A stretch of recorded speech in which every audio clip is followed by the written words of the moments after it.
President Donald Trump's press conference with Russian leader Vladimir Putin in Helsinki sent the political world into a tizzy Monday. The reaction ranged from mild criticism by some Republicans to sharp rebukes by NeverTrumpers to cries of treason and apparent calls for a military coup by Democrats. Independent Sen. Bernie Sanders of Vermont chimed in with his own denunciation on Twitter. The septuagenarian senator said he wondered what the millions of Americans who have risked their lives to defend democracy would think about the president's pathetic performance in Finland. It's interesting to see someone who once called for a 50% reduction in defense spending invoking the brave men and women in the U.S. military to score a political point. It's also interesting that the self-described democratic socialist failed to mention the fact that many of those Americans who risked their lives were fighting a similar ideology. Another thing that's interesting in light of Sanders' outrage over Trump's supposedly too friendly relationship with Russia's leader,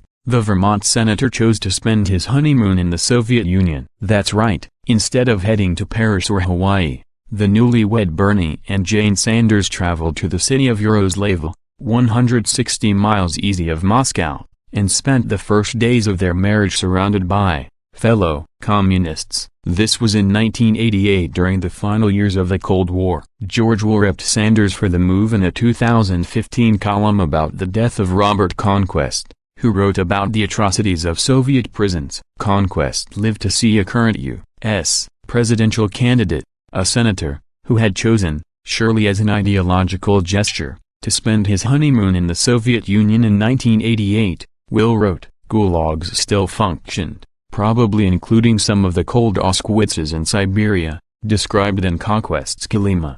The honeymooner did not mind that in 1988 political prisoners were, as may still be the case, being tortured in psychiatric hospitals.